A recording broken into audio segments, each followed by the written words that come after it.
And that's our job. Tell me why. Why can't we live together? Tell me why.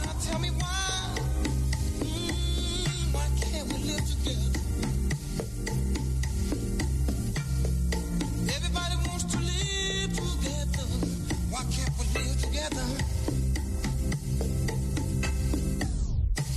Hello, all you melanated beauties, sun-kissed by God's lips. This is Coy with your black tea sip.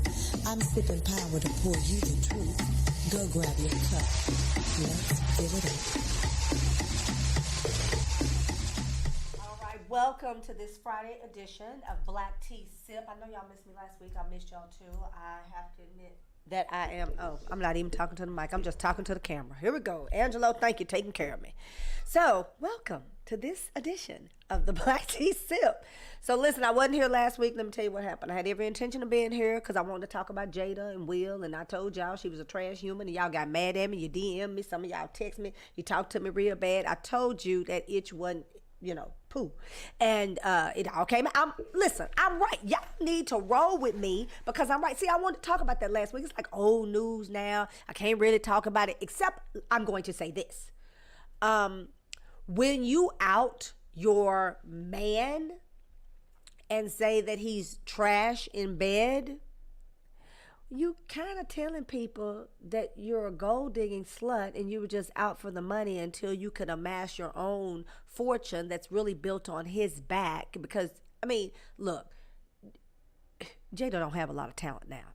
She kind of little and cute and she pocket size. Because I think she's smaller than me. So she real pocket size. Like, cigarette case size.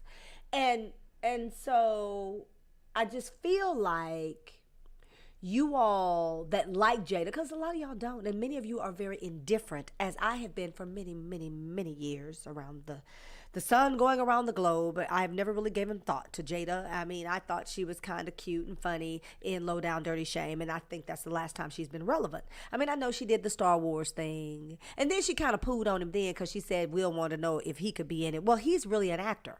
I know she play. She got a card. Anyway, so here it is. She outs him. But she doesn't realize when she says those things about Will, quote unquote, her man, her husband, she's also telling a lot of things about herself.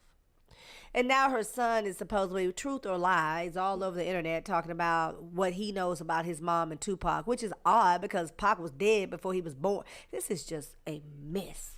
But, people like mess. People like mess. All right, there's a lot for us to cover today. I want to talk about menthol cigarettes and black people. I want to talk about the NFL draft. NFL drill. I kind of made a new word. NFL draft and, you guessed it, black people. I want to talk about Meg Thee Stallion as a black woman not being believed among other black people. I want to talk about Twitter and Elon Musk and how that's going to affect the state of Black Twitter. I want to talk about black folk. Blickety black today. That's our show today. That's what we're doing today. I am here. I'm even dressed in black. Well, in a little bit of white. Black and white. But we are going to get down to the black and the white, the nitty and the gritty. No shades of gray. We are going to talk about it all. And of course, Ukraine. This is Carl with the Black Tea Sip. Take a quick break. Stay with me. Go grab your cup. I got a lot to say. I wasn't here last week. So it's going to be like rat-a-tat-tat-tat. In a minute. Nourished skin is healthy skin. Simply Ardor skincare products provides luxurious nourishment for your body. Indulge in rich scrubs and body butters and top it off with our sensational and unique aromatic lines of sprays and roll-on fragrances. It's simple and lovely. Simply Ardor. Love is real. Just spread it. Do you want to find a stable job in a growing field? IT jobs such as network systems administrators, cybersecurity, programming, cloud, and computer systems analyst are expected to increase 25% by 2022. Texas Premier Technology Institute offers training for top certifications such as CompTIA, Cisco, and Microsoft in less than 12 weeks. And if you're unemployed or underemployed, you may qualify for free tuition. Contact TPTI at 1-888-490-TPTI or check them out on the web at tpti.us. All right, and we're back. If you're just joining us, this is Corey with the Black Tea Sip. I got a lot to say. I got a lot to say. But, that's the normal. So that we had the NFL draft, and we now know that who the number one pick was going to be. And, they always have their predictions, but people were really stumped this time. They didn't really know who it was going to be. And drum roll, please, let me get my glasses. So we have the number one pick on Thursday night is going to the Jacksonville Jaguars, and he is a former Georgia defensive lineman, Trayvon Walker. Now, here's what's interesting about Trayvon Walker. With him being the first overall pick, he's got guaranteed money. Walker instantly knew when they called his name that he had a guaranteed $41.4 million. I'm sorry. He had a 4-year, $41.4 million deal and a $27.3 million signing bonus for a kid, which is, that's something, right? So here's what I know. So I used to live in Jacksonville. That's not a shock to many people, but I used to live in Jacksonville. And I was there in Jacksonville, Florida, when the team was very, very new. So for those of you that are NFL aficionados, you'll remember names like Fernando Bryant and Fred Taylor and Kevin Hardy. And so the city was basically buzzing. And I have to tell you, it was interesting to have that perspective, to be in a city coming from Dallas. My mom and her friends would go to the Dallas Cowboy parties, right? And my mom actually had a friend who was married to a Dallas Cowboy. And so, my mother. So for me to have friends coming out of Oak Cliff that ended up playing professional football, they would be in town and they would be working out with Dallas Cowboys that they knew from school or games, and they had these friendships. And me and my friends would end up with our friends who played in the NFL, and we knew guys who played for the Dallas Cowboys. That wasn't a big deal. We also knew guys who played for other teams because I think when I was at Jacksonville, and I pulled up in the parking lot of my school, Fred Taylor and these guys, they always take, somebody from home with them, which is that's not a crazy idea at all. You kind of need somebody to watch your back. And so I met him, and then my boy Damian Robinson, who was like a little brother to me, grew up a couple of streets over from me. He got traded from Philadelphia to Tampa Bay. Well, Fred is playing in Jacksonville. It's in Florida. Who knew that they were good friends? So Damon calls me and says he's hungry. He says, but I'm over my boy Fred Taylor's house. I said, oh, yeah, I met him. And they were like, oh, we met her. And so Fred and I ended up being friends because of these connections, right? So I say all that to say that the way football works, well, I've had some very interesting conversations. Aside from the fact of it being, a plantation, I stopped watching NFL games around the whole Colin Kaepernick thing. And a lot of people, criticize me for drinking the Kool-Aid, as they said, the Colin Kaepernick thing. But what I had a problem with, and when I stopped, I didn't necessarily stop because of Colin Kaepernick. I stopped when Jerry Jones said that they must come out on the field and they must act as he felt like they should according to the national anthem.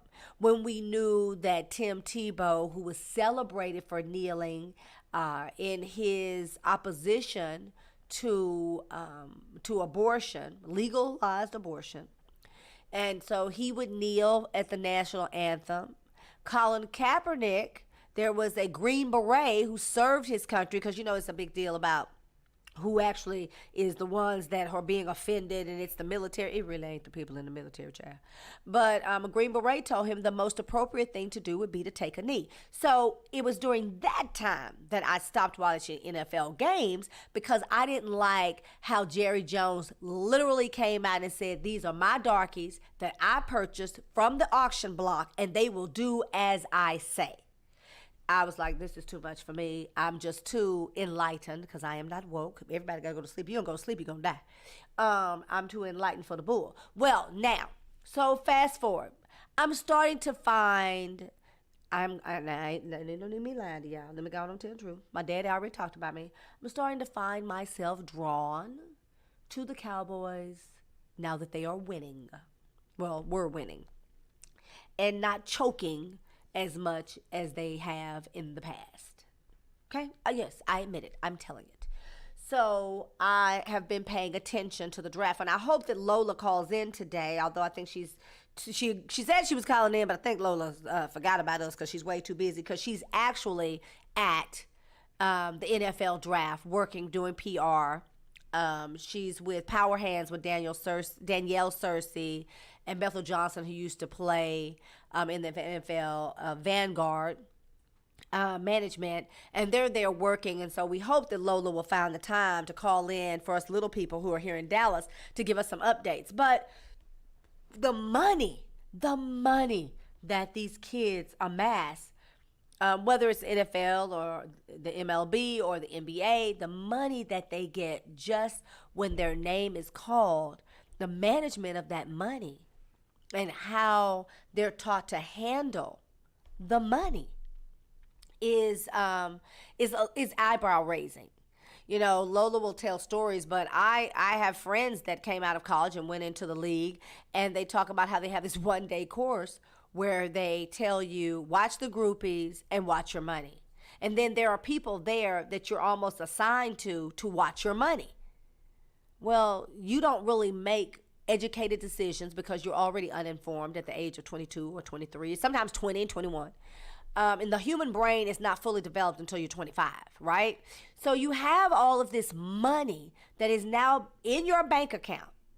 I remember Fernando Bryant telling me the first thing he did was pay off all the debt that he and his mother had. And, you know, this is a commitment that these people make for many, many, many years of their childhood. They almost have childhood careers. And then their name is called in the draft, and they get this money, and then they're whisked away, and they're treated like children because right now the NFL draft is at the, and I want to say it right, because I don't want to say the Aria Hotel. It's right next to the Cosmopolitan. Let me see what Lola told me. And I didn't know. She said she was at the Holy Ghost Hotel. I said, the Holy Ghost Hotel? What? In Vegas? I don't even know there was such a thing. She said, oh, yes, it's Holy Ghost Hotel. And she said, and I'm gonna tell you exactly what she said because I thought it was hilarious, because Lola is hilarious.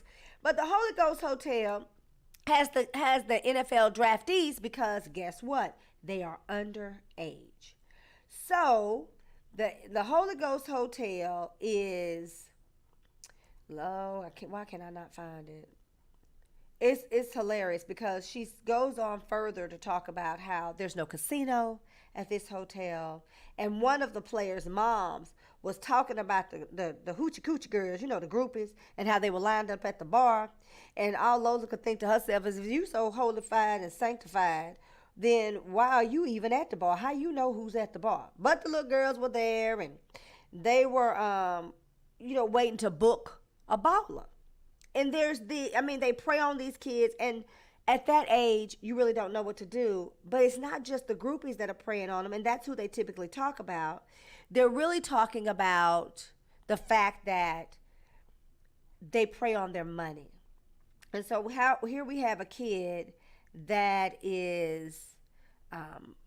has over $60 million overnight, and he's now got to live a life that they find respectable, that the league says you're not going to violate, the clause in their contract of certain behaviors and how they're going to act. And I can't find the hotel, and I really wish I could.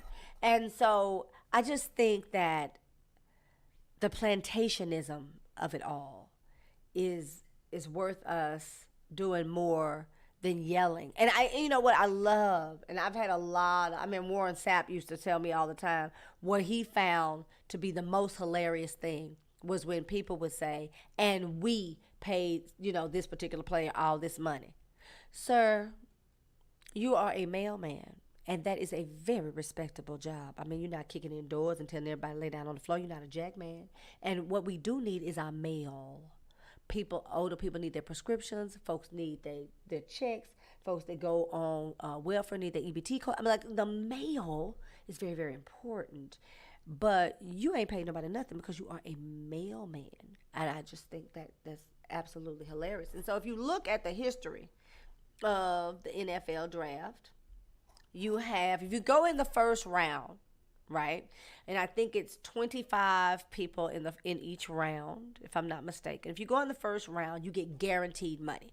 So if you step out on the field the first day of practice and you blow your knee and they don't pay you out your contract, that guaranteed money is yours.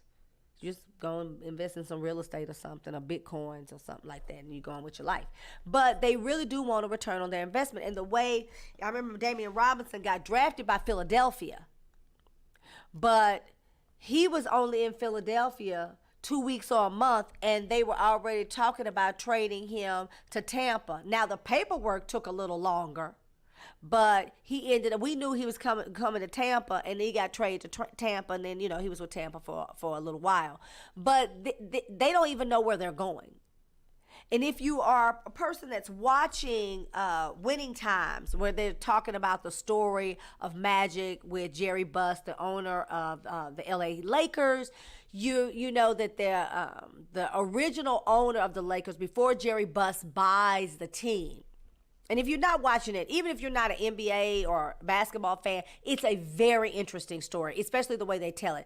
Now, here, parenthetically speaking, there is a lawsuit where Jerry West, who ended up being the GM, is suing. And I understand that Jerry Buss' daughter, who is now the head of the Lakers organization, they are suing HBO and Winning Times because they don't think that it's a fair depiction of Jerry West or Jerry Buss, the owner. Now, parenthetically speaking, I got that out. But it is interesting. Whether it's truth or a lie, it's interesting. I mean, it's on TV. Did you think it was a docuseries? So it's interesting. Now, with that being said, there's a part where Magic Johnson and his father, they're talking about drafting, and Magic Johnson, a very young kid, is very savvy as to how he appeals to our counterparts and white people, and what they need to feel comfortable so that you can interact with them and ultimately get what you want. And so before Jerry Buss buys it, the owner, and he's completely out of touch. He's an elitist. He's also a bit of a racist. And Magic Johnson says to him, he wants X amount of money. I think he says he wants $600,000. And the man is appalled that this darky would be asking for $600,000. And then he says, well, he thinks $400,000 because the person who got the most money, and then they say Larry Bird has got X amount. He said, yeah, that's why I think it's right. And he says, and then he tells him, well, you'll go where we say you go, boy. Plantation. And Magic Johnson says, I can go back to school and enter the draft next year. And so there shows this savviness and this confidence of this young black kid, but you see the plantation mentality. I think while we are out here celebrating who gets picked to go to what team, first of all, it's never carved in stone until they play the first game, and even then it's iffy because they could. I think what we ought to be talking about is who's taking care of our boys, and if our boys are taking care of our girls. This is called the Black Tea Sip. I'm going to get into it in a minute. I want to talk about menthol cigarettes and black people. This is Coy in a minute. Nourished skin is healthy skin. Simply Ardor skincare products provides luxurious nourishment for your body. Indulge in rich scrubs and body butters, and top it off with our sensational and unique aromatic lines of sprays and roll-on fragrances. It's simple and lovely. Simply Ardor. Love is real. Just spread it.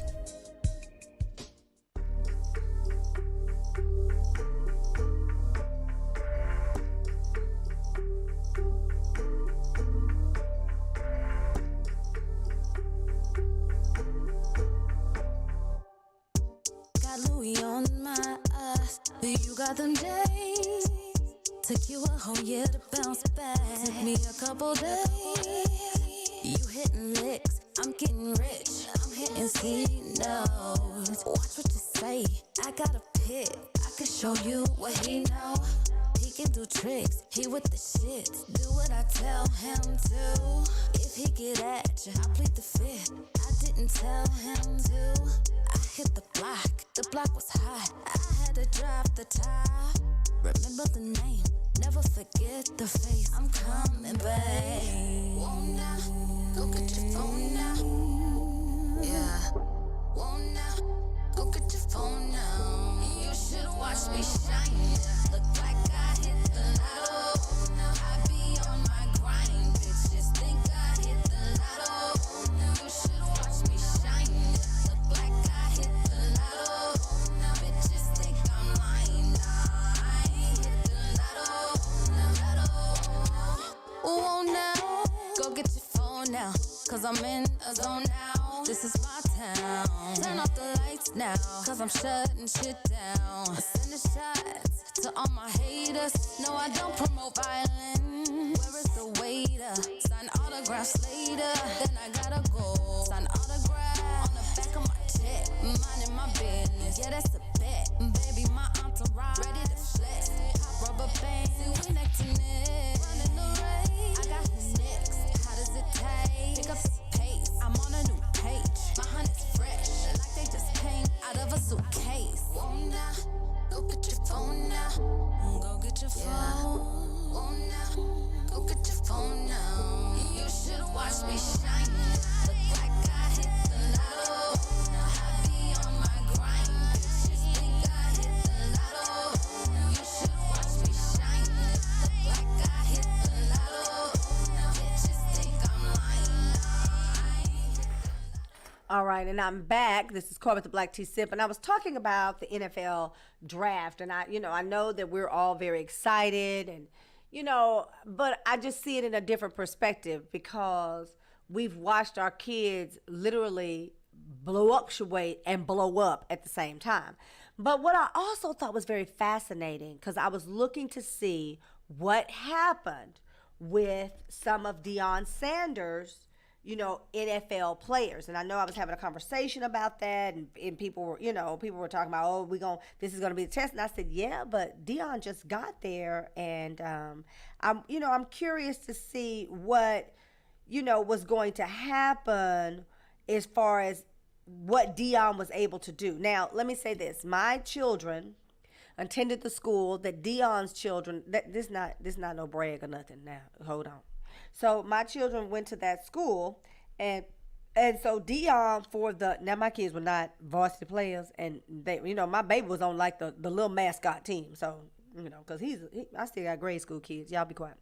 And so I was really, I was impressed with the fact that he was able to get ESPNU to play, some of the games. And to give those kids exposure. But as far as where they were going to stand with Deion, this NFL draft, I thought that was really very ambitious. Because, Jackson State has had players enter the NFL draft, in the 60s. And I just thought it was really, really ambitious for us to say, well, we're going to see what happens with Deion. And, there was a lot of controversy because Deion Sanders, for one, he was talking about an NFL future for one of his Jackson State players. And, that really sparked this whole conversation. And, he recruited the guy that everybody was looking at for football, to see where he was going to go. And it was a lot of a conversation about that kid going to Jackson State. But here's why it's conversation. Because I said the NFL draft and black folk. Here's why it's a conversation. Because D1 is where you want to go, right? And so those D1 schools are not HBCUs. But a lot of kids are deciding to go to HBCUs. because J.R. Smith, 36 years old, basketball career in the NBA, is now playing golf for North Carolina A&T because he wanted to have an HBCU experience. And I mean, I've known some guys that have gone to HBCUs and ended up in the NFL, but that's a rarity. It doesn't happen as often, and it's not, and if someone says they're going to an HBCU and you know that they have aspirations to enter the draft and become an NFL or an NBA player, well, guess what? We kind of ask them why. We're kind of like, well, why would you want to do that?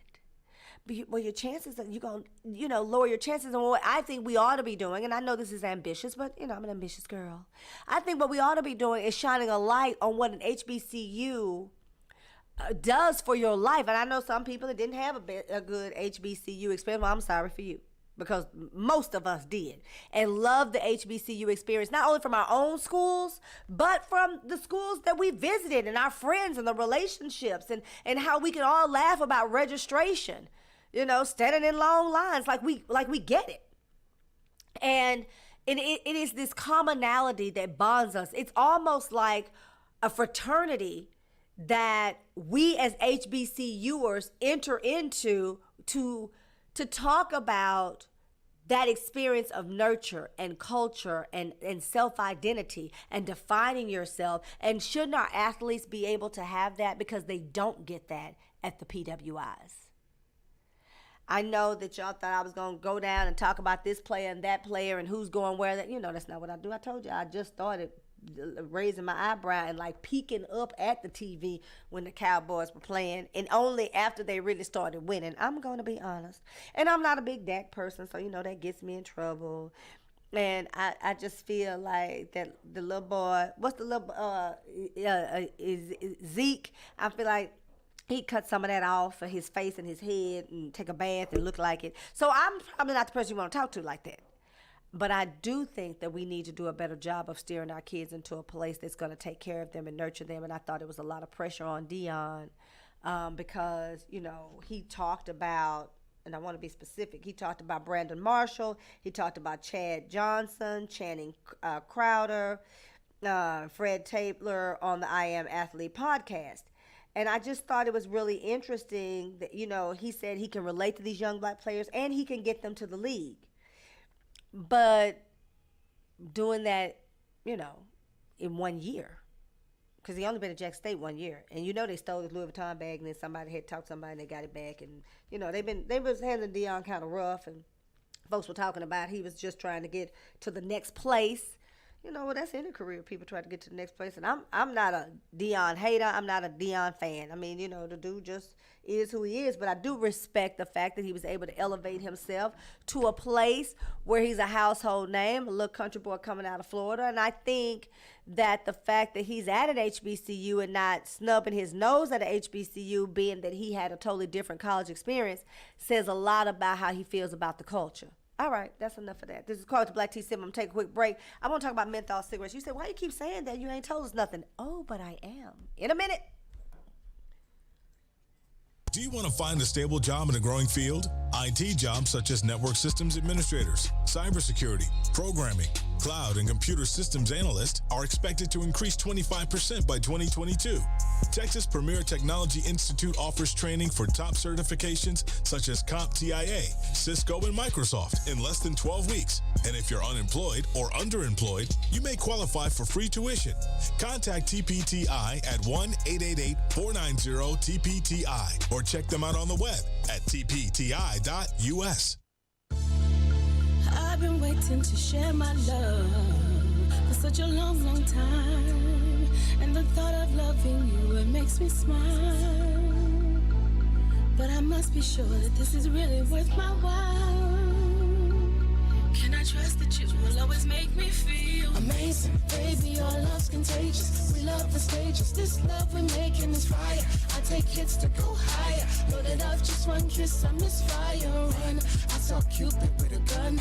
We make music and use it when it comes. We didn't choose it, but prove we get it done. The mood is setting so it's the sun. So baby, have a little fun. Gorgeous, Miss Flawless, ruler of the queendom. Truly knows what it takes to help and build a kingdom. Fly as a mother, but the lady stay grounded. Her ass ain't the only thing that be well-rounded. Strength of flow, Evans, dope is Miss Huxtable. The lady that you don't mind giving your loving to. You deserve a toast. Can I have this first dance? Met 3 times, I feel it's my last. Can I be your Isley brother? You my sister's sledge. Arousing my mental, baby, giving me head. Over your head, eyes above your breast. First order of business, praise and respect. Your grind is an art, hardly duplicated. Vivid as Van Gogh, Rembrandt can't paint it. Take me to new floors. Thank you for the elevate, pushing me higher. Thank you for the levitate. Yeah, and this is more than a dedication. Sacred love is a celebration. This is made from when you feel you can't make it. I'll build a safe haven, a place you can run when it's raining. I'll come when it's raining. Baby, keep a lookout for the sun, and maybe we can stay forever young and play forever until the moon. In love without wanting, so many never know it where we from. But I promise if you hold on, things will get better. Be strong. You never have to go at it alone.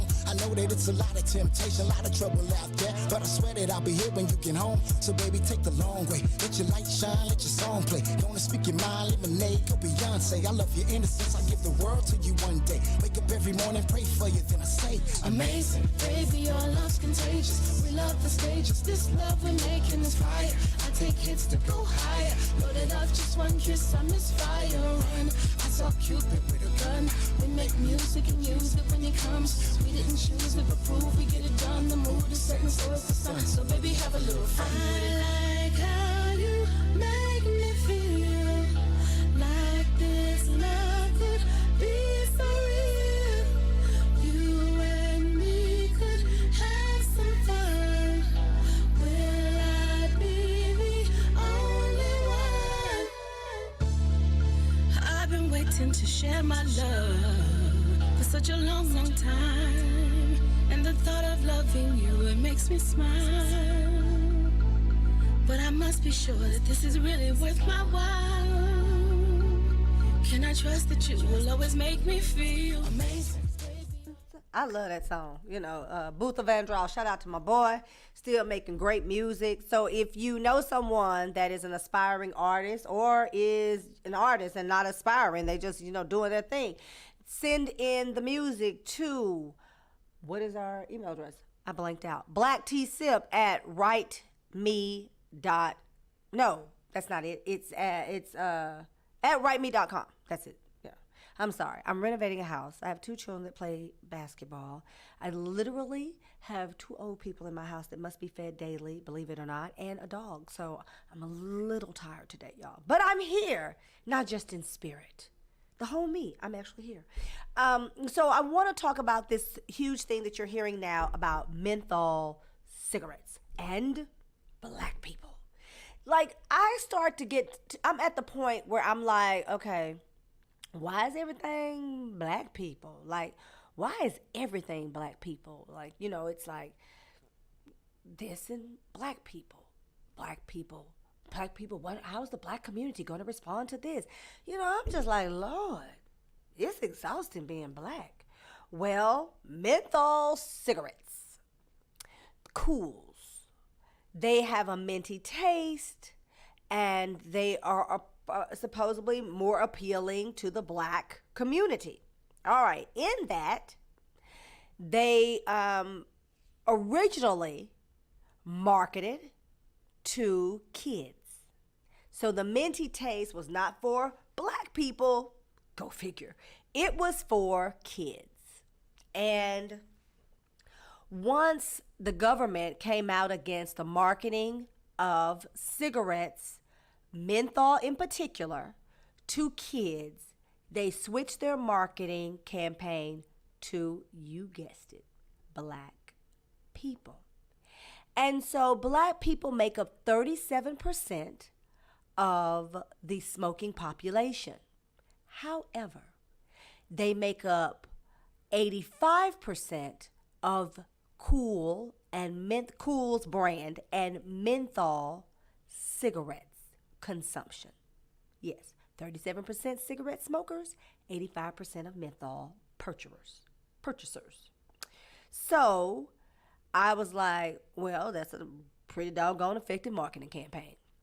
So to that end, I delved into the history of why black folk are out here smoking these cools. Was it cool to be cool? Because that's how they marketed to the kids. So how did black folks fall into the kid campaign of being cool, smoking cools? Well, this is how. Once the government said you can't market to kids anymore, they had to switch their campaign philosophies and approach. So they decided to go to black publications like Ebony and Jet. And so they dropped a lot of money into black publications like Ebony and Jet magazines. And so it made it very difficult for those kinds of publications like Ebony and Jet. It made it very difficult for them to be able to speak out against the harms and how black people were suffering and dying and having, health issues that were directly tied to smoking. Because, to be quite honest, without those ad dollars, the magazines, black publications, would not be able to stay alive. So they basically paid those publications and listen, now y'all know, we're going to go on and tell the truth on this show because we sit power to do what? We sit power to pour truth. Everybody's mama, grandmama, auntie, and anything in between had some kind of magazine rack or a basket or something with Jet in there, and all the little boys, when they went in there to sit down and take care of their business, turned to the beauty of the week. Everybody looked in those Ebony magazines to see superstars and to look at how they're wearing their hair. This is kind of what we did. Remember when we were in school and you wanted to buy the hair magazines? We used to have all these hair magazines and the newest styles and how to do it and how to roll your hair up instead of under and what to do when you curl it. Like all of those kinds of magazines, right? Well, with Ebony and Jet, there were a lot of cool and you might see 3 or 4 before you can get through the magazine. I distinctly remember that. That is why. Because without those ad dollars, those magazines would not have been able to remain in your auntie's magazine rack next to the commode. Or next, and look, we had so many of them, we didn't ever throw them away. Baby, we weren't nothing but a fire hazard. And sometimes you go when your relative passes away and in the garage it be stacked up. Really, if they were in pristine condition, you might be able to do something with them because it'll be from like 1960 to, 1999. That is what we did. Those magazines were able to be purchased by us and stored all over our house and then later moved to the garage because of Cool and menthol cigarettes. But wait, it gets worse.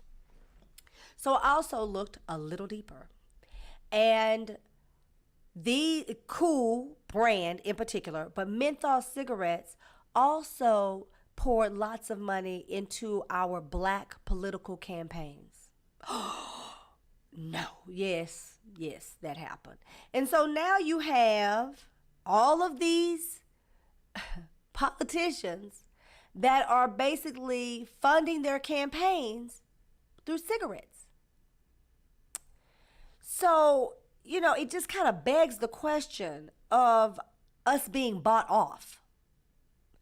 And I don't want to pour shade and just be unkind because, we all trying to make it. I told y'all I'm renovating. And so just yesterday, y'all, I was in my bedroom and I kept hearing, I'm like, what in the world is that noise? Now, I didn't get my pistol, which is odd. Yes, I am a card carrier. I don't care nothing about the fact that they say in the state of Texas, you can carry a weapon concealed without a permit. If you black, you better have one. All right, that's my PSA. Now, I kept hearing this noise and I went out to the dumpster and there is a man standing up in my dumpster. And I'm saying my dumpster because I paid for the dumpster to be on my property so that as they are knocking out walls and we're getting rid of stuff, they have a place to put it. And then I have to pay for that dumpster to be dumped and brought back. Now, this man is throwing the stuff out of the dumpster. Just throwing it out. And so there is stuff, trash. It's trash to me. I know one man's trash, another man's treasure. But it's trash to me. It's strewn all over my yard. And I thought he was a crackhead. So I used some very unchristian, unkind words. Only to find out that this is a real live Fred Sanford. Because when I went back in my house to get my pistol, after I told my neighbor to watch him, and I told him to pick all that stuff up and get it out of my yard, I noticed he had a red truck and a trailer. I said, well, this probably ain't no crackhead. Or at least he a functional addict.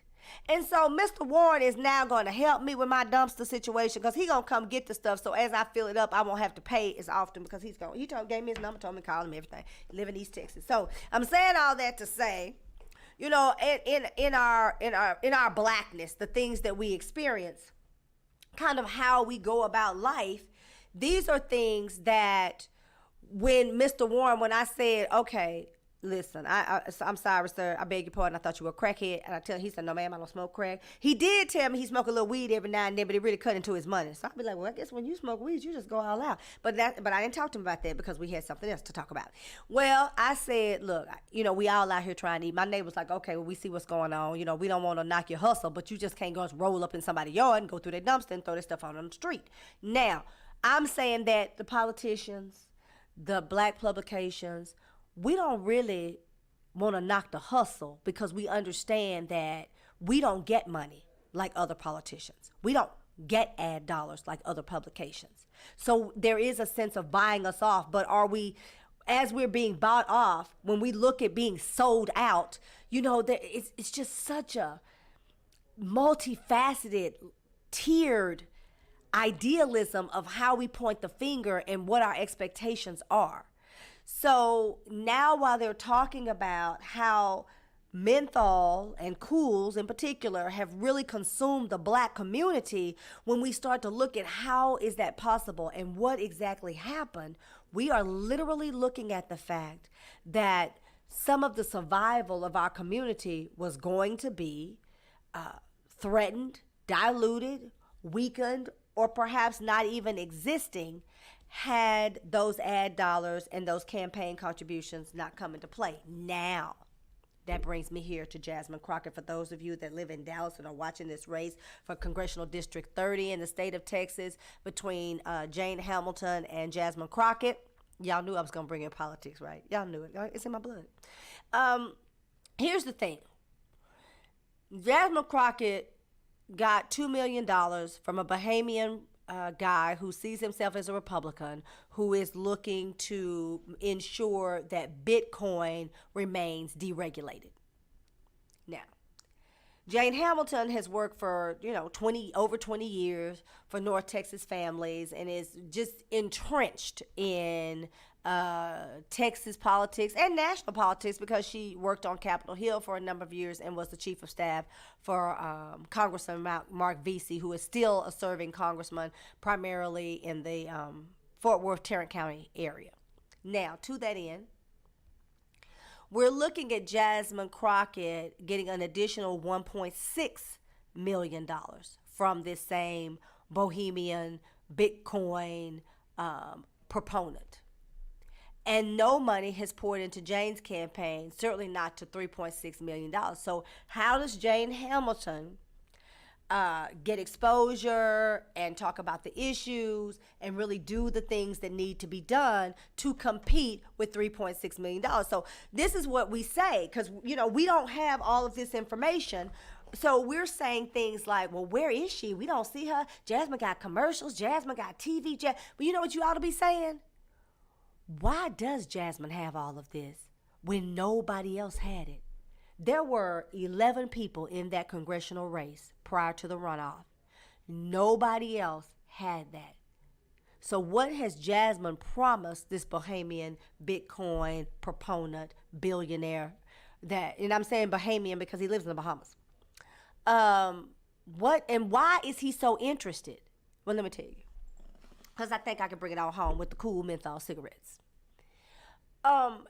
They're pouring a lot of money into black congressional districts. We have a stronghold in certain places throughout the United States, we as black people. And I know you say, well, Cole, you're not saying black and brown. I'm not, and I normally do. But well, this show is just black folk today. I'm just feeling extra black, so here we go. But we have a stronghold because of our voting history.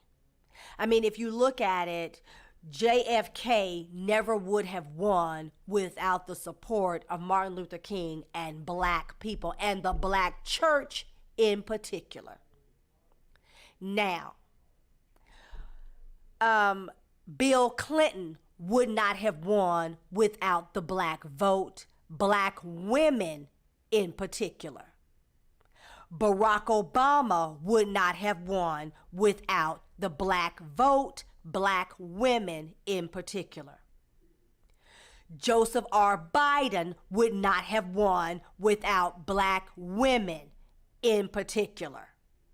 So when we start looking at why are they pouring money and giving money to people like Jasmine Crockett, because she's not the only one. It's CD30, it's CD7, it's districts all over the United States, and it's also races that are not as publicized.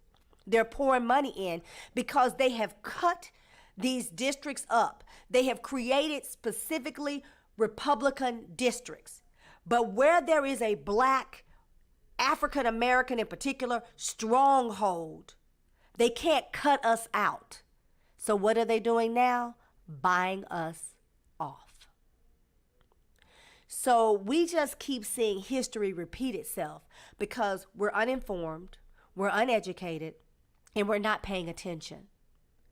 What they're doing now in CD30, which is the race between Jane Hamilton and Jasmine Crockett, is they are doing what they did with cool cigarettes.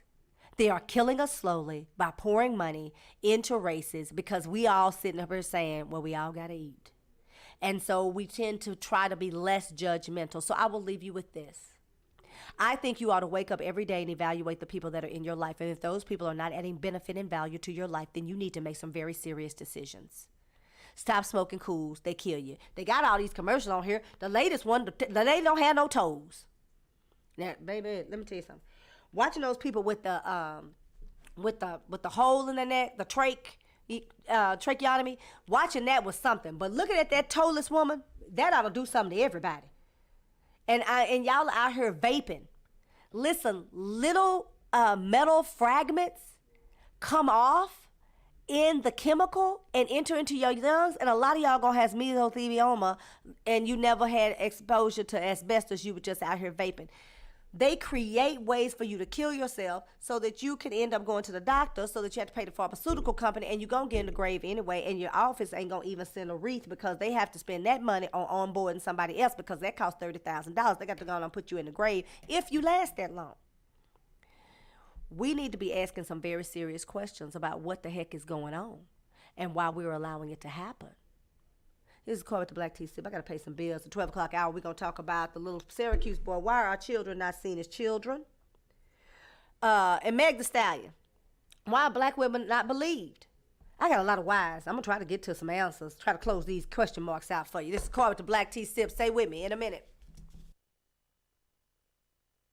Hey, this is Saxy Slim. This is Jada B. Bonner, half of Bonner on the Beat, host of the A. Debo Production Show, broadcasting live each week, Thursday at 10 p.m. from the Fishbowl Radio Network studios at Globe Life Park in Arlington, Texas. Log on to hear local and international music, music therapy, and the Saxy Slim special soprano sax mix weekly. So be sure to log in each week, Thursday at 10 p.m. to catch the Saxy Slim A. Debo Production Show. Podcasters, the name of the game is to get more visibility for your podcast so you can gain more credibility with your audience, thus more profitability. If you're ready to start syndicating your podcast and massively grow your audience and influence, then contact Fishbowl Radio Network today at 817-633-4880. Fishbowl Radio Network is one of the largest streaming platforms in the world, and now your podcast can be heard all over the world by the listening audience that Fishbowl Radio Network has amassed over the last 11 years. With over 6 million impressions a month and growing, this is a platform that all podcasters should be on to create greater visibility for their podcast. Jump in today and be a part of the Fishbowl family, streaming great live internet radio shows and podcasts 24/7. 817-633-4880. Jump in. Hey DFW, it's Luna and Nika, owners of Real Dallas Properties and Management, here to serve all your real estate needs. Nika, tell them what we do. So we're a Dallas-based boutique real estate brokerage, and we're full service, which means we can help with every and any type of real estate transaction. That's right, we got your back at every stage of life. Whether you need an apartment, a home rental, to buying your first home, selling that home, buying investments, to even property management. And don't forget commercial, looking for a new space for your business? We got you on that too. You can reach us on Instagram at Real Dallas Properties or shop all properties on the market at RealDallasProperties.com. Hi, this is Diane Marion Eunice, and I am a licensed marriage and family therapist. For the past 9 years, I have worked with over 300 couples in the areas of sexual health, communication, and conflict resolution. If you are interested in rebuilding connection and intimacy with your partner, please contact me today. I can be reached at 682-201-8175, or you can email me at diane@letstalkrelationships.org, or visit my website at www.letstalkrelationships.org. And remember, you can't heal if you refuse to deal. Attention, Kiko is hiring. You heard right. Kiko is hiring. Kiko is looking for you to fill the following positions: seamstress, machine operators, forklift drivers, loaders, packers, and baggers. 2 shifts are available. First shift Monday to Friday, 7 a.m. to 4:30 p.m. Saturday, and 6 a.m. to 12 p.m. overtime. And second shift Monday to Friday, 4:30 p.m. to 1 a.m. Saturday, and 12 p.m. to 6 p.m. overtime. Kiko offers great medical benefits just 30 days after hire and company match 401k. Visit us at KikoHome.com and submit your resume to Cariano@lkiko.com. You can also apply in person at 5450 West Keith Boulevard in Dallas. All interviews are conducted in person. Don't miss this great opportunity. Get hired today at Kiko. Wake up and text. Text and eat. Text and meet up with a friend you haven't seen in forever. Hi. Oh, hey. Text and complain that they're on their phone the whole time. Text and listen to them complain that you're on your phone the whole time. Text and whatever. But when you get behind the wheel, give your phone to a passenger. Put it in the glove box. Just don't text and drive. Visit StopTextsStopWrecks.org. A message from NHTSA and the Ad Council. I'm not saying I'm going to rule the world or I'm going to change the world, but I guarantee that I will spark the brain that will change the world. And that's our job. Tell me why. Why can't we live together? Tell me why. Why can't we live together? Everybody wants to live together. Why can't we live together? Hello, all you melanated beauties. Sun-kissed by God's lips. This is Coy with your black tea sip. I'm sipping power to pour you the truth. Go grab your cup. Let's fill it up. All right, this is Coy with the Black Tea Sip. If you're just joining us at the top of the 12 o'clock hour, we've been talking about all things black. And NFL draft black players and their money. We talked about menthol cigarettes and how they targeted black people by buying off black people in the community and what that means for us with this political season. Jasmine Crockett has kind of sold out CD30 by taking $3.6 million. And what does that mean for black folks in that district? When they can't trust her, she's trying to win an election. So she takes the money and she feels like she can be true. Says she's a civil rights attorney. Well, I mean, you know, there's civil rights attorneys. As far as I know, she's been kicked off of every big case that I could, like Jordan Edwards. You know, that family. She's going around talking about she represented that family. They asked her off the trial. Off the case because she was ineffective. I mean, so there's a lot wrapped up in, you know, why somebody gets the money. And when usually the person that's taking the money and is really trying to wage a campaign, you know, usually that the person is targeted or picked to receive the money because they already know that person is not going to be effective, and without it, you know, would and should probably lose. So that's where we are, right? That's where we are when we start talking about black dollars. But I want to talk about Syracuse, New York. There was recently a video that came out of an 8-year-old boy being stopped by the Syracuse police officers. It was him and 2 brothers, and they stole some Doritos from the dollar store, right? And so the police officers stopped the little boys, and they want to admonish them for stealing. Now, I am not making light of children stealing. Not making light of that at all. I am certainly not saying that kids ought to be able to go to the dollar store and just steal chips. But how much are the chips, a bag of Doritos at the dollar store? Okay. So the kids don't have the money, because if they had the money, I choose to believe that they would have purchased the chips. These are kids, so they want the chips, they don't have the money, they steal it. But the police officers go a little far. And in going a little far, what the police officers do is they take the boys, put them in the police car. Now, the problem with that is that one little boy is completely inconsolable. And when you look at what the experts said, they said, oh, some things went good and some things went bad because they didn't handcuff the child, but they put him in the back of the car and they talked to him very sternly, and they admonished him about basically about stealing the chips. But in putting him in the car, he is completely inconsolable. And so they take him home, okay? They take him home. But the problem is that, and they're telling him to stop crying, to shut up, this, that, and other. And the child can't. You know why? Because he is traumatized. Because all he's seen is that police kill people. They either kill them right there on the street, or they kill them in the cell, or they kill them later, or they shoot them. Like, the child knows that when the police come, it may not necessarily go your way. And he is absolutely terrified. So, and this is the other part that kills me. Because I had to tell a friend of mine, I believe in working with educators when you're trying to educate your child and navigate the school systems, but I do not believe in emasculating black boys in particular, but I do not believe in admonishing black girls in such a way where our counterparts think that they can move us to action, volatile action, unkind action, really corporal punishment action when they call us about our children. Let me tell you what I'm talking about.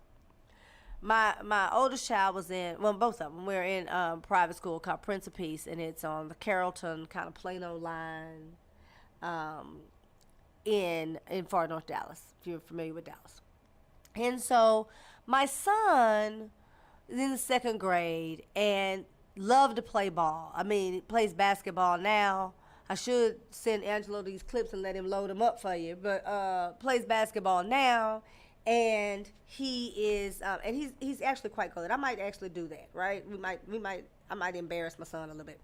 And he had taken his shoe. The ball had gotten stuck on the roof of the school. He took his shoe and he tried to hit the ball, and his shoe got stuck. And so then he took his other shoe because, he's not a quitter. So he took his other shoe and he tried to throw the ball. And the teacher called me as if he had committed a cardinal sin. And Angelo, let's see if we can get the video of the 8-year-old boy. Check your email. Let me see if I can play it, because I want people to understand what I'm saying. And so my son says, so of course he feels bad. Now he's sitting up there shoeless. But the teacher didn't call me and say, hey, he may be a little embarrassed. You might want to talk to him because this is what happened. She literally called me as if I should admonish him or find fault with him, I guess is a better way to say it, so that I could take some action, either a stern talking to or to make him feel bad about it. And so I did not. I said, oh my gosh, who was he playing with? And she told me the little boy, and I knew the little boy. And I said, oh, that's typically him, isn't it? He was trying to help his friend. She says, well, the janitor had to go up on the roof. I said, oh, was he busy? Do y'all have some event or something going on and he was setting up? Oh, well, no. I said, well, I mean, isn't that part of what janitors do? Now, I knew the janitor. This was a very Caucasian school, very few black kids, very little diversity, but the janitor was black, and he and I had a rapport, if no more than hey, because one thing my mama always taught me is you treat the president of the company and the janitor with the same amount of kindness. So he knew that was my son. He had no problem with it. He gave my baby his shoes. He told him, next time just call me. Don't throw your shoes up there, little man. And my son and him high-fived. Now, I got that later from my son, and then even later from the janitor. But here this white woman was really trying to make me feel like I should find fault with my son. And I didn't do that because he was 7. And I knew all he wanted to do was keep playing with that ball at recess. Because, baby, that used to be my baby's favorite subject. It might still be. He's a good student, but recess is his favorite subject. Now, lunch might be his favorite subject, and then recess is a short second. But, and, you know, I'm saying that to say, when the police officers go to the father's house, the father talks about how, and he doesn't realize what he's saying, like he pulled a Jada Pinkett move on himself. He doesn't realize that in this conversation, he's saying, I don't have any control of these kids. So he further emboldens and empowers the police officers to later mistreat, and I'm using that word intentionally, and to punish with fear tactics of these children. I'm not condoning stealing Doritos, but I think it could have been better handled. One, the police should have talked to them and said, I'm going to take you home, take you to your dad's house, who's responsible for you? I'm going to talk to you, and I'm going to tell your dad you can't do this because, you know, I don't want to see you get in trouble because I don't want to have to arrest you. But that's not really how the conversation went. And the police officer goes on to tell the father that, these kids are bad kids and that they're later on going to be stealing bikes. They stole some potato chips. Now, if they get away with it, will they steal again? More than likely. But does that mean that they going to start committing kitty larceny? Like grand bike auto theft? That doesn't mean that. And the idea that the father would allow the police officer to tell him that his kids ain't about nothing, ain't worth a quarter, basically is what he told him, is very odd to me. And so the father's like, these kids just run out the house and I don't know where they are. You ain't look for them either. So there's a lot wrapped up. Do we have the clip, Angelo? It's loaded up. Okay. So there's a lot wrapped up in this video. But here's what I want to say. Our children are not seen as children. Our children are seen as little adults. I don't mean all kids. I mean black kids are not treated as children. There are several articles written, I said we'd have to dig up the ancestors. So, if you look at Ida B. Wells, the journalist, Zora Neal Hurston, journalist, author, if you look at James Baldwin, and you listen to Nina Simone, you listen to the things that they say about how they have hypersexualized our girls. They talk about how they put certain stigmas on little black boys. The idea of head of the house when the daddy dies or daddy leaves or there's no daddy at all, is ridiculous. Because a child cannot be head of the house. We call little babies, hey man, and we say it as a term of endearment, but we are projecting something on to these children that are later identified in the media. I never will forget. I was reading about the school somewhere in New York. The grandfather went and picked the child up.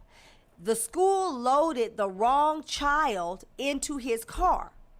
So he gets down the street before he really look. Now, you know how men are, child. They don't even know when you ain't got your hair cut or dyed or you got a new outfit. They don't know what's going on. So they just want the big piece of chicken. So the man gets down and he looks in the rearview mirror. He's literally got, I think he got home. And then they were in the house and he was talking to the kid and he looked and he was like, "Who are you?" And the little boy was like, "Well, who are you?" And he had the wrong child. So the child that's left behind that belongs to the grandfather at the school is, of course, traumatized, and the other little boy's traumatized, and the grandfather's freaking out, and the school doesn't know what to do, and they don't know who they gave the wrong child to, and so it turns into a mess. Well, the school calls police and says that nobody's there to pick up the child, and then the grandfather's trying to explain to the police, and it turns into a mess, right? It gets sorted out, but it turns into a mess. Well, it's reported in the local newspaper. They call, instead of saying a 6-year-old child, they call him a 6-year-old male. Now, something similar elsewhere had happened to a Caucasian child. They called him a little boy and talked about the emotionality of being placed with the wrong people in the wrong position, in the wrong home, under the wrong care by the school. And so it's reported differently. A 6-year-old black male and a 6-year-old white boy. Therein lies the problem of how identity, when you talk about expectations of behavior, understanding, a 6-year-old is going to have a different response than a 15-year-old if you look at them as both children, a child and a teen. But if you see a 6-year-old male as opposed to a 6-year-old boy, then you have different expectations of him. And I think it's really part of why the police officers acted the way they acted with this little boy. The little boy is literally crying. He's inconsolable. And experts say that when they reviewed the April 17th video, they said, well, some things could have gone better. So you have 3 officers with an 8-year-old little boy and 2 brothers, and they're accused of stealing chips from the Dollar General. And they say, but on the plus side, the experts are saying it was good that the officers didn't handcuff the little boy or charge him with a crime or take him to some kind of detention. Anytime you are stopped, and we have seen this time and time and time again on social media, anytime you are stopped, you are detained. A detainment is an arrest. You are not free to leave. So the idea that they didn't put him in handcuffs means nothing because the little boy was detained, placed in a police car, and driven home. He doesn't know where he's being driven to. He's being arrested. So regardless of the handcuffs, he's been detained, he's been arrested. So, all we're talking about now is, how the body is positioned. Either where he's able to wipe the tears from his eyes in the back of the squad car, or his hands actually being behind his back and handcuffed. That's all we're talking about, the position of hands, because the little boy is detained and arrested. And then they say the officers knew the boy, knew his family, and the showing of familiarity with the beat. Well, we're going to get the video loaded, but I'm not sure if that's what we're saying, because the idea is I know them to be bad kids. Not that I know these are good kids that did a bad thing. So, I'm not sure. But then they say that I'm not sure that should be the proper response, but we're dealing with the media. And then they say it should have responded more calmly, less aggressively with the little boy. And the bystander filming them says that. So they talk badly to the person that's filming. The person that's filming is trying to protect these little boys because we know that we die under the hands of police. We know that our children die under the hands of police. We know that our black boys are seen as black males. So this idea that the police officer is familiar with the family and that he didn't charge him with a crime, what was it going to be, theft under $50? It was a bag of potato chips. At the most, the little boy owed $1.08 in the state of Texas. I don't know how much the tax is in New York. So we're talking about $1.08. There is a different way to handle what happens. And then they say the officer took a lot of time to try and help this kid at the end. He did. He was telling them enough is enough. You've been doing this for a long time. Well, they stole some chips. They've been getting away with it. But they stole a bag of chips. They're not interested in the family size bag. It was a little bag of Doritos, is my understanding. And then someone has the unmitigated gall to say, I really am thrilled that the officers knew better than to cuff or pepper spray or arrest the child. Well, wouldn't they know better than to do that? These are kids. But there's no there's no compassion. There's no way. I remember a woman stole some eggs and some sliced ham from a grocery store. And the police, they found her, knew her name, went to her home, and he bought 2 bags of groceries. And the woman was terrified, and she said, I know I stole, but I just didn't have it. I couldn't make it for the next couple of days, so I just knew if I could have eggs for breakfast and ham for a sandwich because I had bread here, I could make it. And she was sorry, and she wept. But that man showed compassion. I'm not saying let people get away with stealing. But most people don't want to steal. They steal out of necessity. Listen. They didn't steal their way into an amusement park. These people are stealing food. Now, does the kid have food at home? Maybe. But, it's a bag of Doritos.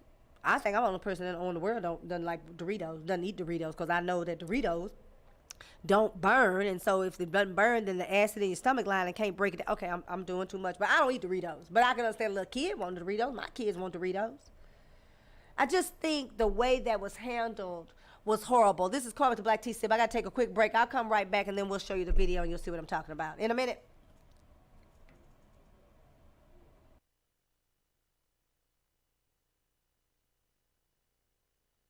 Nourished skin is healthy skin. Simply Ardor skincare products provides luxurious nourishment for your body. Indulge in rich scrubs and body butters, and top it off with our sensational and unique aromatic lines of sprays and roll-on fragrances. It's simple and lovely. Simply Ardor. Love is real. Just spread it. Do you want to find a stable job in a growing field? IT jobs such as network systems administrators, cybersecurity, programming, cloud, and computer systems analysts are expected to increase 25% by 2022.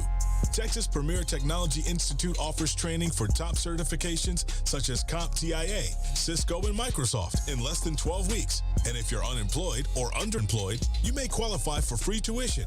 Contact TPTI at 1-888-490-TPTI or check them out on the web at tpti.us.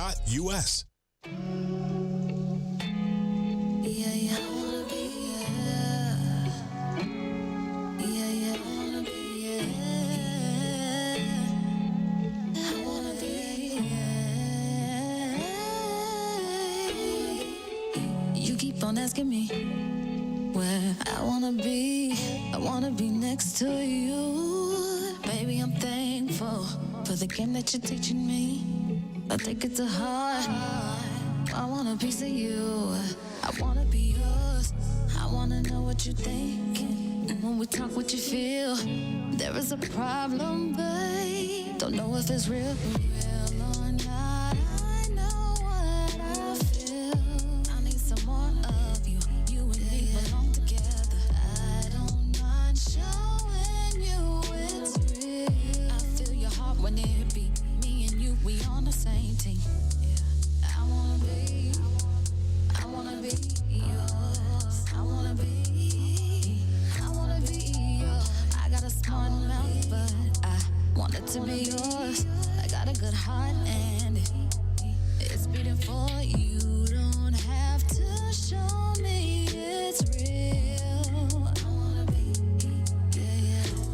I don't mind showing you it's real. I wanna be.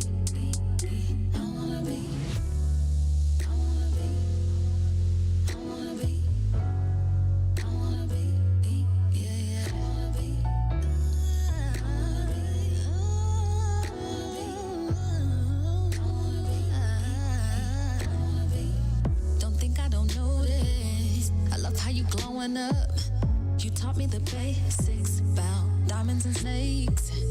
Timing is precious, and it's better to wait. Tick-tock, baby, I'm listening. I wanna know more. Don't wanna be your apprentice. I wanna be yours. I'm ready to jump in the deep end now.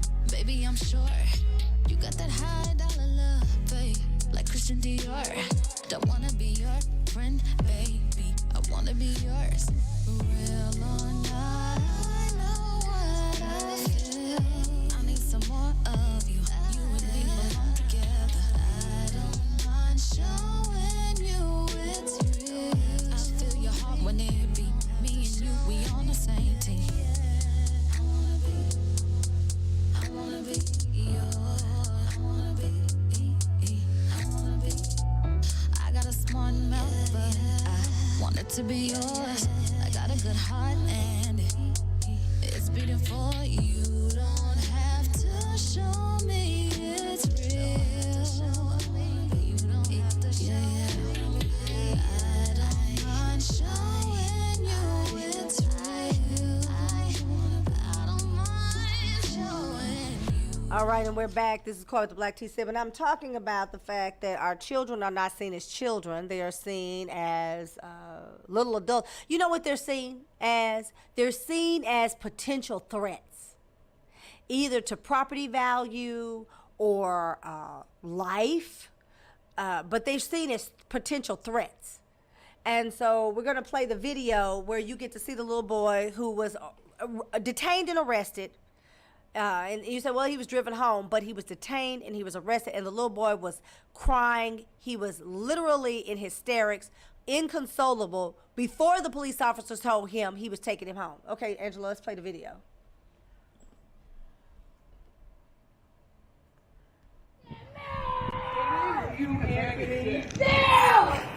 What is y'all doing? What is y'all doing? Guess what I'm doing. Hey, you're like a baby to me. Why you? Guess what I'm doing. I don't know what you doing. I just see you snatching him up off the. So what's going on then? You're stealing stuff. If you break into your house, you steal something. Nah, man. What you sell, a bag of chips? So y'all treat me like a whole cold-blooded fucking killer? Keep walking, dude. You don't even know what you're keep talking walking. about. I know what I just came up and see. I know the fuck I just came up and see. Okay, what'd you see? I see y'all snatching him up the back like you're a fucking grown-ass man. Ain't he saying it wasn't him? Fuck is y'all doing? That's crazy. How old is he? 10 years old? Fuck is y'all talking about, man? That's against the law. Fuck is y'all doing? You cannot put that. What is y'all doing? Take the fucking chips. If he stole some chips, I'll pay for him. I'll pay for him. You don't even know where he lives. Y'all just throwing him in the fucking car. That's what they do. They come here. Fuck is y'all doing? Leave him alone. No camera. That's all we can do. He a kid. Let him go. Y'all got the fucking chips. Leave him the fuck alone. Straight up. Broke up the chips. Straight up. Before all y'all get fucking fired. Can we be his mother? Who is his mother? Call his mother and have his Who is mother then? Who is mother? Y'all don't even know that fucking boy. What the fuck is going on? Listen to me. Let me explain something. Man, listen, man. I get it. Let me explain something. Let me hear it. These kids have been stealing. Okay, why are you yelling? We're talking shit. Okay, when there's no discipline and nothing happens. We're talking chips here. We're talking murder chips. We're talking petty larceny and a 10-year-old. A 9-year-old? Come on. Do you want me to explain it, or do you want to tell me what's going to happen? Because that's what's happening. You're going to tell me what's going to happen. No, I can't tell you what's going to happen. No, I'm explaining to you. Hey, I'll walk him home. How about that? Yeah, we'll walk him home. Get him up out of here. I know him. I know his peoples. I'm trying to figure out if y'all know him. Okay, don't worry about it. I know him, man. Word up. What is y'all talking about, man? Hate some motherfuckers, yo. Call 911. Get a sergeant over here right now. Nah, they get a sergeant. Knee on his fucking Call your sergeant. Call your sergeant. Call your sergeant, man. Call your sergeant. No, you call him. I'm asking you to call him. It's your job. You work for me. Y'all work for me. Y'all public servants. Call your sergeant. You work for me. Why don't you point the body camera? You work for me. Call your sergeant. Y'all here, call y'all. Yo, get the fuck off. Why you bending him up like that, yo? What are you doing to that young boy? What are you bending him up like that for, man? I ain't just say let him go. Let him relax. He a fucking little baby, man. And you're helping here by yelling in the back. Now, I'm helping here by making sure y'all kill his little ass. I'm helping to make sure y'all kill him. Because that's what the fuck y'all do. That's what y'all do. That's what y'all do, motherfucker. Fuck is you talking about? I'm just beating on that little boy like that. Nigga, a 10-year-old, he a baby. Fuck is y'all talking about? Guarantee y'all gonna do that shit to me? Well, take him there then. Where you going to hire? I want to follow y'all. No. Where you going? Where you going to hire? I'll be right up there. I'll be right up there. All this over a fucking bag of chips. I'll pay for that shit. Fuck is y'all talking about? We follow them around every day and pay for everything they steal. Oh, wow. I will. It's a kid. It's a kid. It's a kid. Get the fuck It's a kid. 10-year-old thieves. Find out who the fuck shot that fucking downtown up last night. What y'all gonna figure that shit out? You fucking bozos? Thank you. I appreciate you. Fuck wrong with y'all? Fucking clowns. When you're doing stuff to the little boys. Little ass boy. Y'all folded him up like he a grown ass man. And do this in Baldwinville. I'm about to go steal a bag of chips. Put your hands on me like that. I'm about to go steal. Yeah. I'm about to go take a bag of chips right now. Like that. If he stole a bag. Yeah. I ain't going to jail. It's a misdemeanor. Give me a fucking appearance ticket. Clown. Yeah, it is how it works. Fuck is y'all talking about? Listen, call it goddamn. Fucking pussies. You're a bunch of young kids, okay? Pussies. I wish I could throw a rock right in their goddamn fucking car, bro.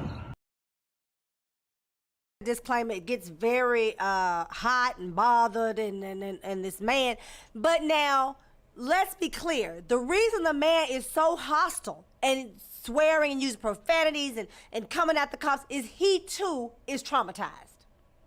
He is traumatized by the fact, one, he sees this little boy and he is helpless to help him because everything in his voice, in his demeanor is he wants to run up and rescue the kid, but he can't because he does have to try to make it home himself, right?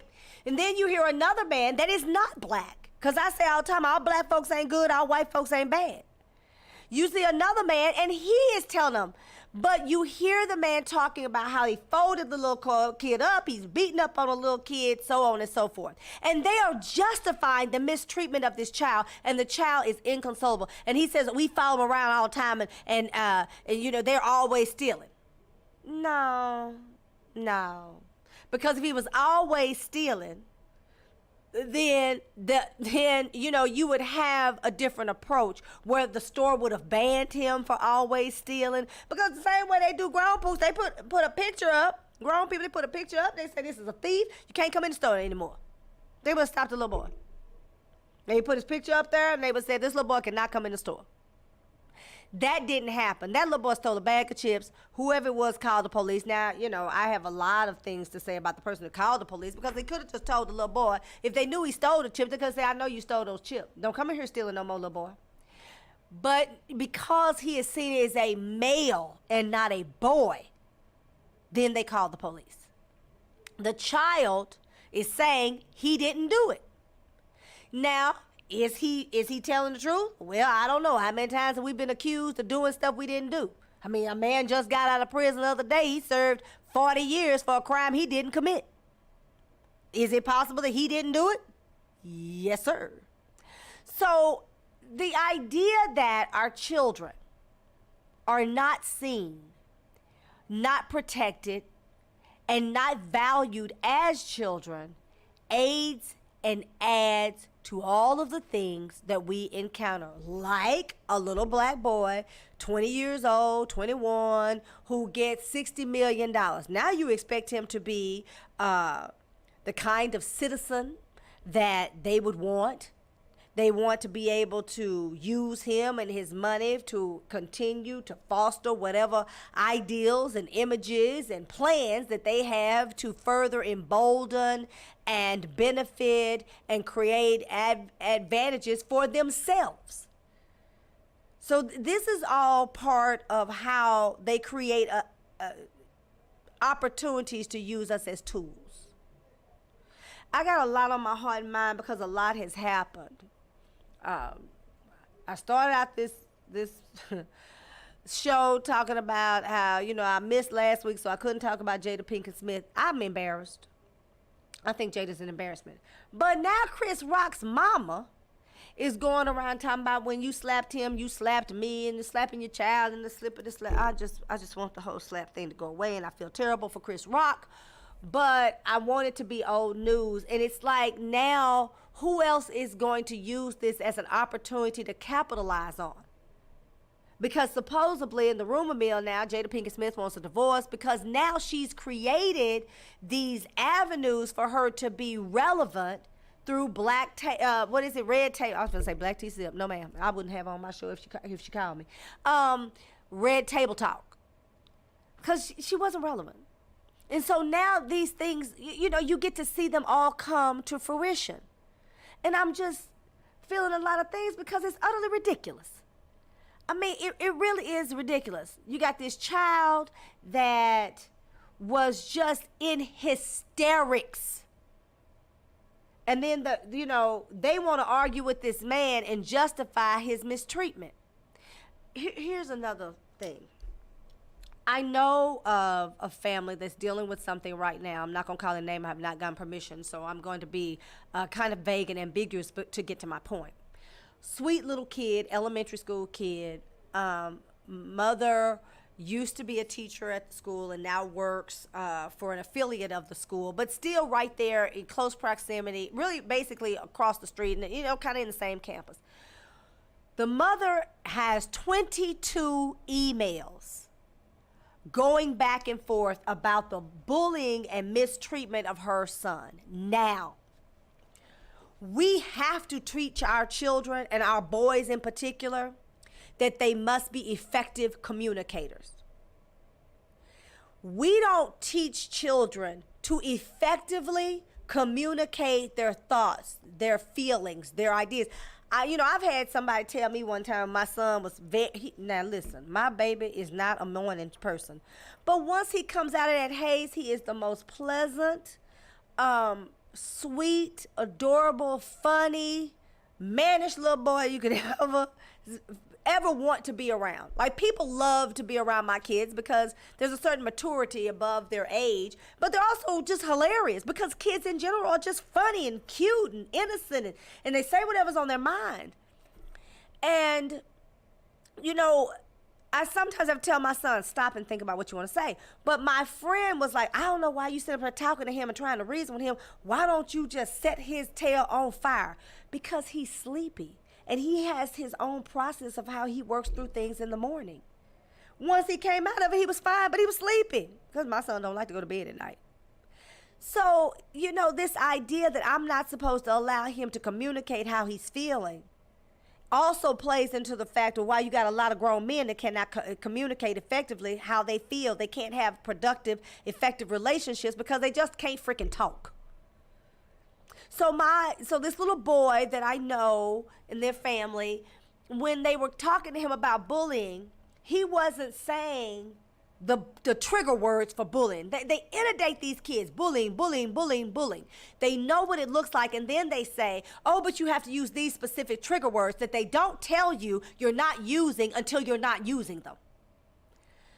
The little boy was harassed, talked about, heckled, humiliated for weeks.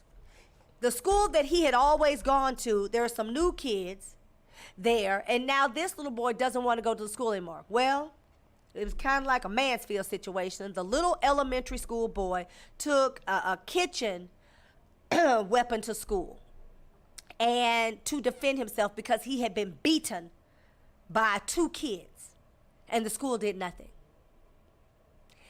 And all of the leadership is white.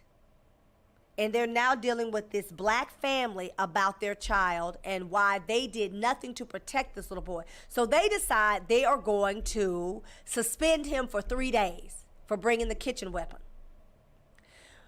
But nothing is going to be done about the fact that he was placed in a position where he took matters into his own hands because he felt like he needed to protect himself from further beatings. His things were stolen. I mean, all kinds of things are happening. But he's, 1, embarrassed, and 2, as a boy, you don't want to tell someone, I'm scared. I don't feel capable of taking care of myself. So he doesn't use the right words. So they punish the victim. And these people in the leadership, which is all white, tell the mother, well, your son said that he basically wanted to kill himself. That little boy never said that. But now they in CYA mode, and they're going to drag this little boy down. That is what happened with these police officers. Our children are not safe. Now, let me go a step further. I know of another little boy who was running track, and of course there's a lot of football players that run track, because typically kids that play football will run track. And this little boy was held down by 2 football players, and his pants were pulled down. Now, he is not African American, but he is black and of the black diaspora, and his adoptive parents are both white, very nice people. Now, he used the words, "I was sexually harassed at school today." But his mother says, be very careful about how you use the word. I said, why would you tell him that's exactly what happened? Let's call a spade a spade. Now, what we didn't show you is this little boy did not have an advocate. His father did not advocate for him. He didn't I would not have tried to justify the stealing, but I would have admonished him for putting my child in the car. My child's hysterical, blah, blah, blah. You know, why didn't the store call me? You could have called me. I would have come and paid for it, and I would have dealt with it, because we're talking about $1.08 or $1.10 or whatever it is. And I would have made an issue of saying, you've traumatized him. He now has PTSD. He's never going to trust the police, because I'm an advocate. I just don't understand, with all of the imagery and all the things that we know about how we are treated as a people, why we continue to fall prey to these kind of things and we still sit back and allow them to happen. When are we going to stand up for our children? Whether it's in the NFL draft, or it's a bag of chips that we should not have, or it's Meg Thee Stallion who is now orphaned, who is not believed that she was shot in the foot. This is Caught with the Black Tea Sip. I'm going to take a quick break and I'll be right back. Stay with me.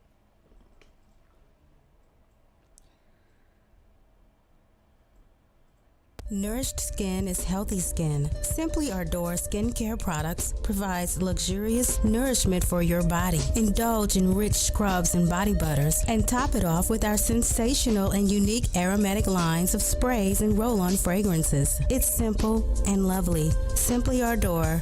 Love is real. Just spread it.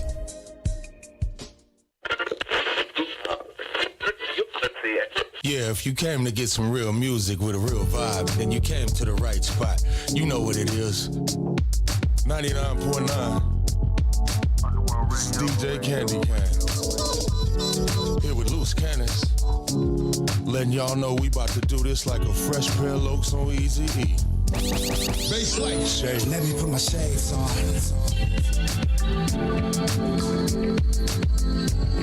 It's cooler than being cool.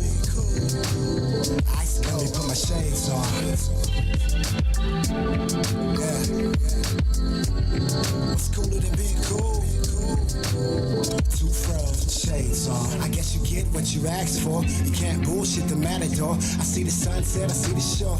To the core concrete, I go hard when it pours. When it rains, pain. Club a lane, no shame. Cock back cane, bob gun, go bang. Top hat cane, come a bun, 2 chains. Looking like a Millie, having fun, Lil Wayne. I've been this way since I paid for my school grades. By the pool, sipping Kool-Aid. We shake in the finger waves. Play dates in the backseat, bitch, I'm on my Cool J. Take pride in surviving the stakes as I take the ride. Just hoping don't no break supply. First to rise, I want the whole cake, the pie. The lights are blinding, hold up, let me put my shades on.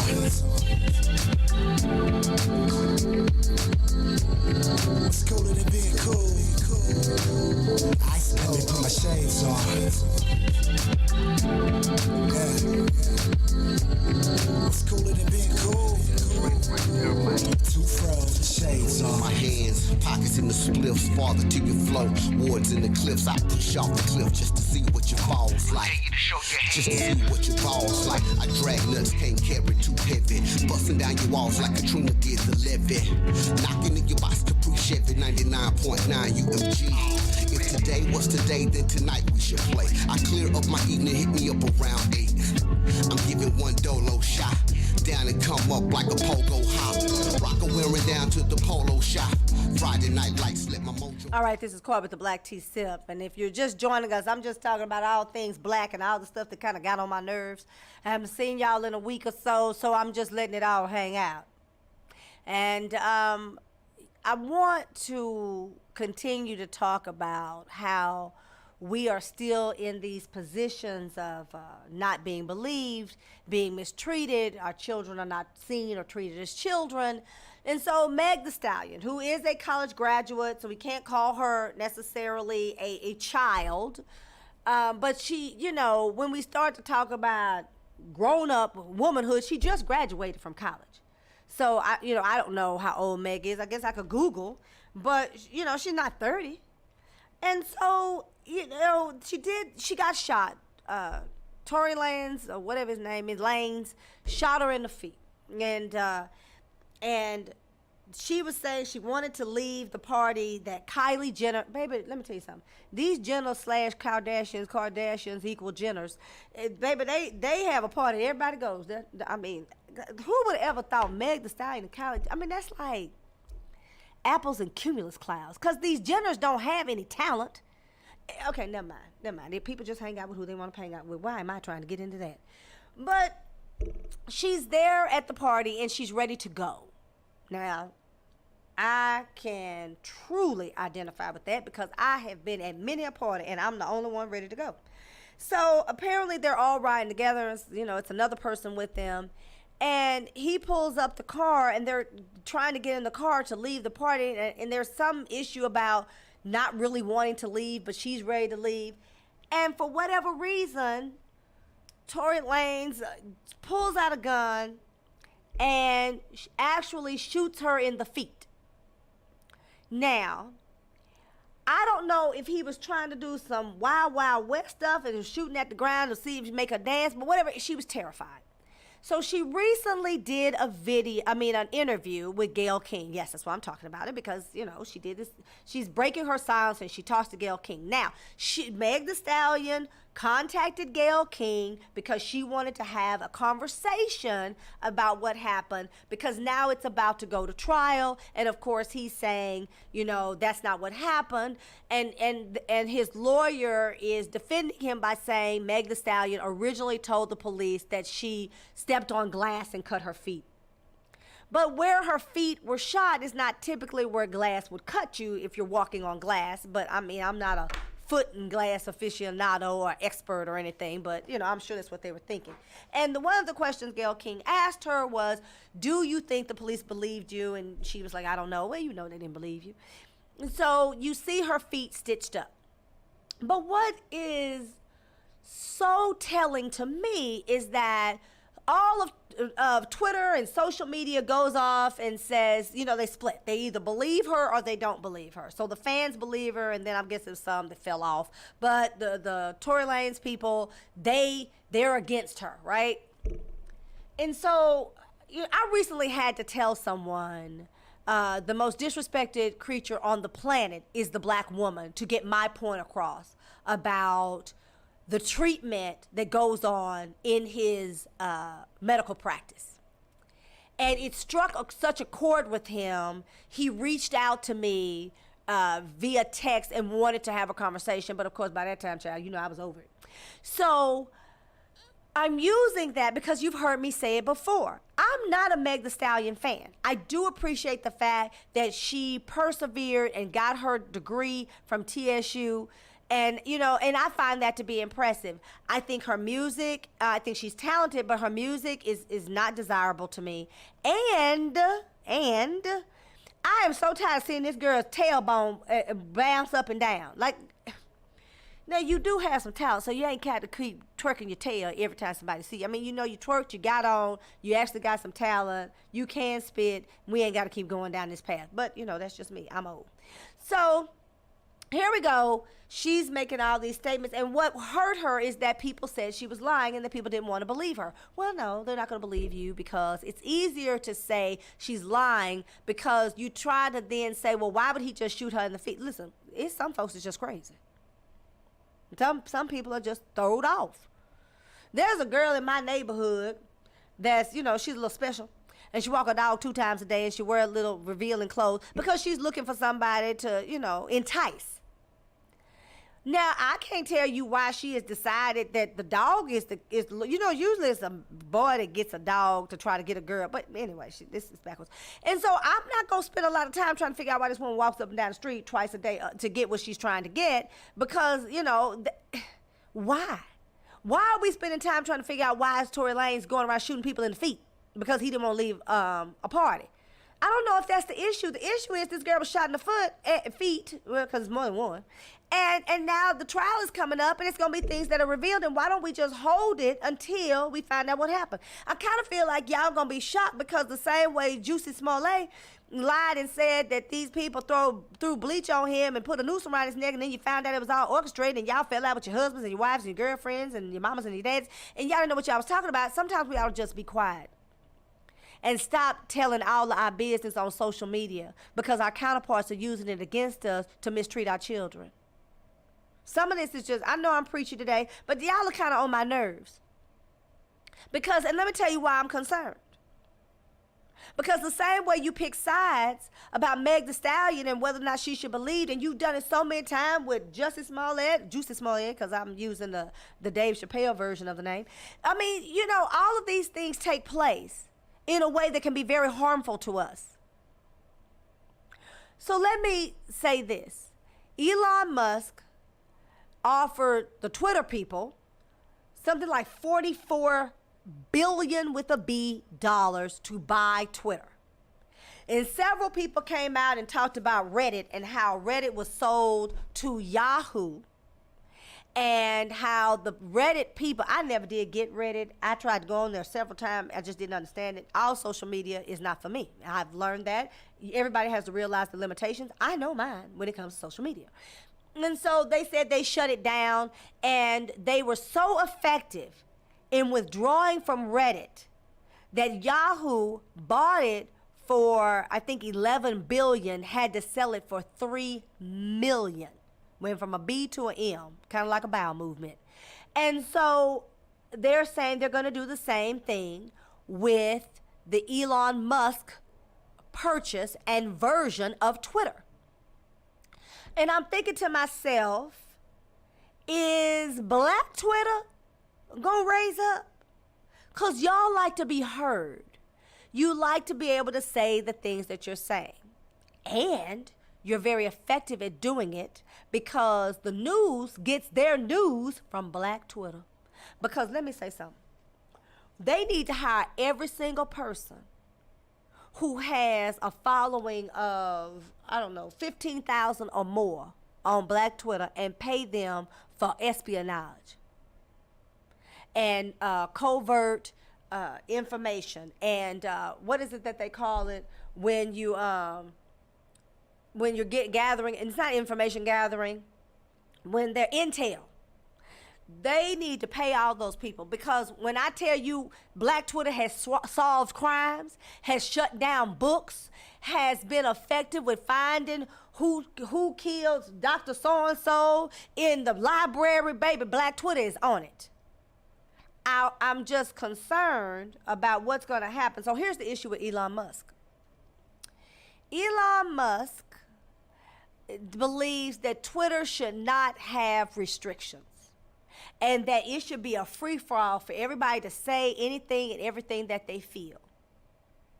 To that point, he's a weirdo. And he's a kid that was ridiculed and picked on, rightfully so, child. I mean, I'm not saying that the man has not done some brilliant things, but, I mean, let's be honest, the Tesla does catch on fire and will burn your whole house down. You can ask anybody at any fire department, when the Tesla catches on fire, can they put it out? They're going to say no. So if they get a call that the Tesla is on fire, even if it's in your garage, they have to put it out, then wait on it to ignite again, put it out, wait on it to ignite. And that can be a series of hours before it is fully out. So if you go out of town and leave your Tesla, it catch on fire, burn your whole house down, nothing happen. You can Google me, you ain't got to believe it. So he hadn't even fixed that. Not to mention, I talked about Whoopi Goldberg saying you have to send an email Now, this man can send a rocket into space, but he does not have an effective way for you to get your Tesla tire changed. And y'all out here, baby, there's so many of them in Oak Cliff, because y'all love status and symbols, and they all over Oak Cliff, Texas, and y'all have no way to change your tire because they do not give you a spare. This is the man you want to entrust with a platform, Twitter people, with no restrictions. It's several things that he just doesn't find to be worthy of his attention, like a tire. He makes cars, but he doesn't give you a spare tire. And if you need your flat changed, he doesn't give you a way other than email. I mean, you can put any app on your phone. So this man, listen, he's a weirdo. He named his child a series of letters and numbers. It was like an alphanumeric code for his child. And the doctors at the hospital said absolutely not. Now, this man doesn't connect dots very well when it comes to just interpersonal skills, everyday living, and just life. If you all do not decide to step away from Twitter long enough for Elon Musk to get his own, we are surely going to be in trouble. So if we don't do to Reddit what the Reddit people did to Yahoo, we're going to be in some Twitter trouble. Because he is going to allow white supremacists to say whatever they want to say. He believes that hate speech is free speech. Threats, accusations, terroristic threats, all of that will happen on Twitter. And the power of black Twitter will be no more. And where is it going to rest? I mean, you would think that Bob Johnson and Oprah Winfrey, well, not Cosby, because, I mean, you know, he at home, but I don't know what his money looked like. I don't think nobody wanted to be tied to Cosby and get no help. So, you know, but he used to be somebody people would go to, like Spike Lee. That's how he got his movies funded, you know, FYI, if you didn't know that. But we would think that those people would be the people to try to raise up Ice Cube's version of Facebook so that we would have a platform. Because Elon Musk is going to do plenty of damage. Because the Trump supporters want Trump back on Twitter. So Elon Musk buys it, says there's no restrictions, and guess what happens? All the 3K card carrying Klansmen come right on back. We should have been outraged. We should have been talking about we're going to leave. With the news media probably would have said, no, we can't lose black Twitter because not only do they solve crimes, they give us our news. But of course, we're not valued in that way until we hit them in their pockets. This is Cora with the Black Tea Sip. I hope that I've left you with some things today because I know it wasn't the normal show. I was very preachy, but I had a lot to say.